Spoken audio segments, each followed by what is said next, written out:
Friends మన ఛానల్లో videos మీకు నచ్చితే లైక్ చేసి సబ్స్క్రైబ్ చేసుకోండి బెల్ ఐకాన్ క్లిక్ చేయండి. సో ఒంటిమిట్ట ఆలయంకి అయితే వచ్చేసాము. మా బైక్లు అయితే ఇక్కడ పార్క్ చేసుకున్నాము. సో చెప్పులు మాత్రం ఇక్కడ ఒక దిక్కన ఇప్పాలంట, చూశారు కదా. చెప్పులు అయితే ఇక్కడ ఇప్పేసి వెళ్ళమన్నారు. లగేజ్ కూడా ఏడ పెట్టేశాను.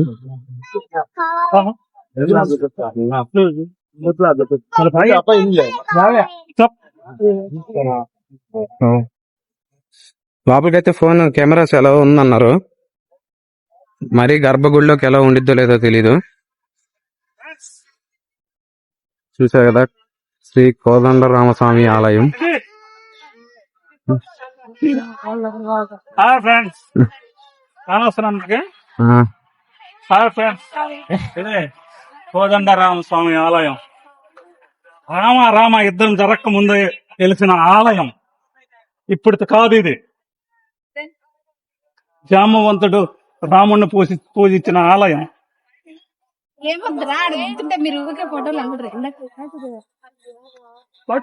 ఇక్కడ స్పెషల్ ఏంటో తెలుసా?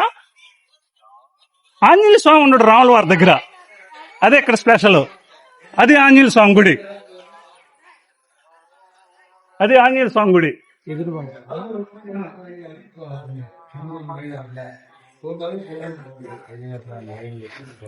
ఇక్కడ స్పెషల్ ఏంటంటే, ఇక్కడైతే ఆంజనేయ స్వామి ఉండడంట. ఇది జాంబవంతుడు పూజించిన గుడి ఆలయం అంట ఇదైతే.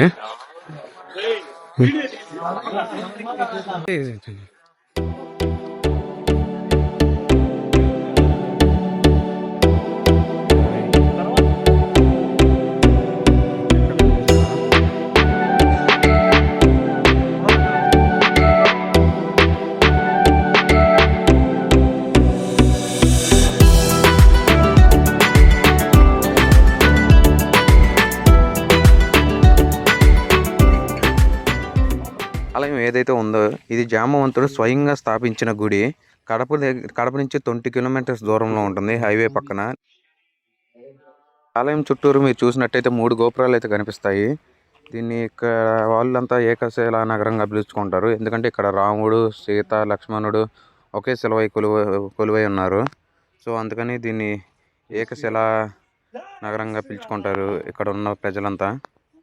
ఈ గుళ్ళో మీరు చూసినట్టయితే ఏ రాముల వారి స్వామి గుళ్ళో అయినా ఆంజనేయ స్వామి ఉండటం అయితే కామన్ కదా. కానీ ఇక్కడికి వచ్చేసి ఆంజనేయ స్వామి అసలు ఉండడు ఈ గుళ్ళో. అక్కడే ఈ గుడి అంత ఫేమస్ అవటానికి కూడా ఇదే కారణం, రీజన్ అయితే. రాముడు అరణ్యవాసం చేసేటప్పుడు ఈ ప్రాంతాన్ని కూడా వీక్షించాడని రామాయణంలో క్లియర్గా రాసిపెట్టి అయితే ఉంది. మీకు ఇంకొక ఇంట్రెస్టింగ్ థింగ్ చెబుతానేనండి. ఒకరోజు సీతమ్మ దేవికి దాహంగా ఉండగా రాముడైతే తన బాణాన్ని సంధించి పాతాళ గంగనైతే పైకి తీసుకొచ్చారు. దాన్ని ఇప్పుడు నేడు రామతీర్థంగా పిలుచుకుంటున్నాము. వీడియో అయితే ఇక్కడ దాకా తీసుకోవడానికే మనకి పర్మిషన్ ఇచ్చారు. సో అక్కడి నుంచి అయితే వాళ్ళైతే మర్యాద అని చెప్పారు, క్లోజ్ చేసేయండి, ఇక్కడ వీడియోస్ తీయకూడదని. సో ఇక్కడ దాకైనా పర్మిషన్ ఇచ్చినందుకు పోలీస్ వాళ్ళకి థ్యాంక్స్ చెప్పుకోవాల్సిందే. అది ఒక ఆయన అడిగినందుకు ఇక్కడ దాకైనా పర్మిషన్ ఇచ్చాడు.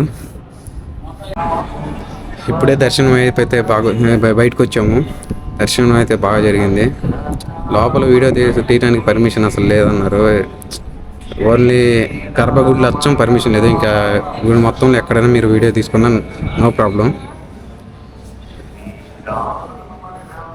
ఒకసారి చక్రం చూడండి ఎంత నీట్. నా డౌట్ ఇంకోటి ఏంటంటే, అసలు అప్పట్లోనే ఏ మిషనరీస్ వాడకుండా ఓన్లీ చేత్తోని ఇంత గొప్పగా ఎలా చెక్కారనేది నాకు అసలు మైండ్లో పడిపోయింది. ఈ చూసిన కాడి నుంచి అసలు ఒక్కొక్క బొమ్మనైతే యాస్టీజ్ కళ్ళకు కట్టినట్టు చూపించారు.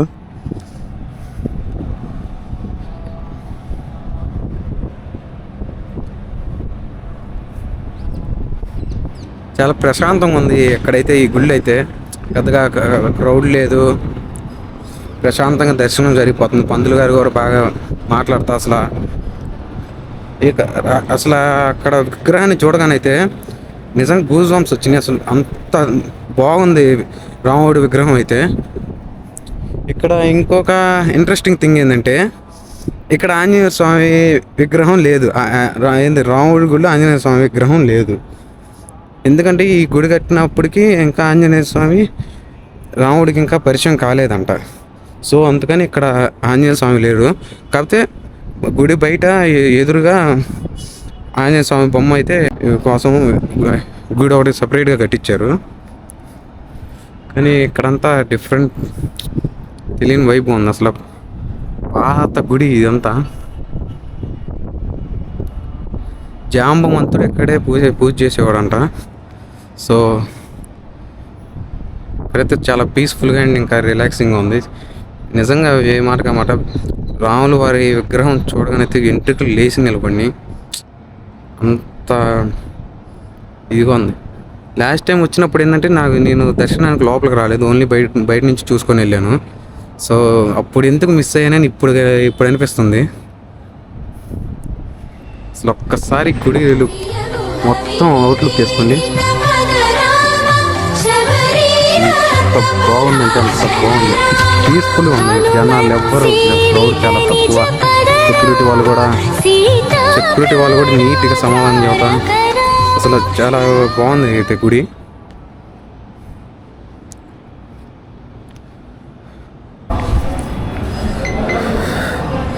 సో ఒక 5 నిమిషాలు అయితే అలా ప్రశాంతంగా కూర్చొని ఇక్కడ అన్నదానం కార్యక్రమం జరుగుతుందంట. సో ఆడికి వెళ్ళి భోజనం చేసేసి ఇంకా మళ్ళీ కదిరి స్టార్ట్ అవటమే. నాకు తెలిసి మేము కదిరి వెళ్ళేకి ఈవినింగ్ 8-9 అవ్వచ్చు. మధ్యలో స్టాప్లు వేసుకుంటా జర్నీని సాగిస్తున్నాము. కానీ ఇటు రావటం వల్ల వర్త్ ఏంటంటే నాకు ఒంటిమిట్టాలలో రాముడి వారి విగ్రహాన్ని చూడగానే అయితే వెంట్రుకలు లేచి నిలబడి.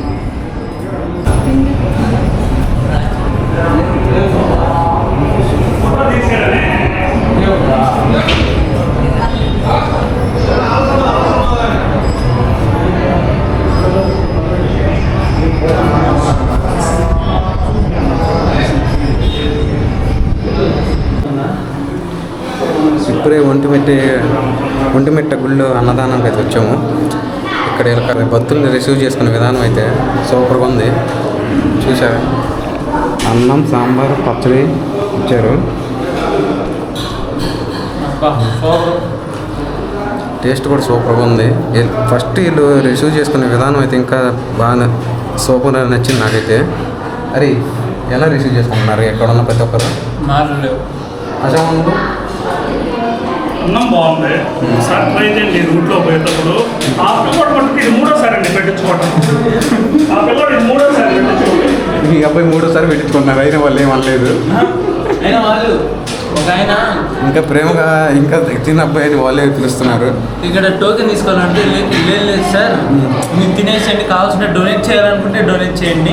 ఇదే ఇక్కడ భక్తుల్ని రిసీవ్ చేసుకునే విధానం అయితే సూపర్గా నచ్చింది నాకైతే. ఏ గుడిలో చూడలేదు ఇలాగ ఎట్లా రిసీవ్ చేసుకోవటం.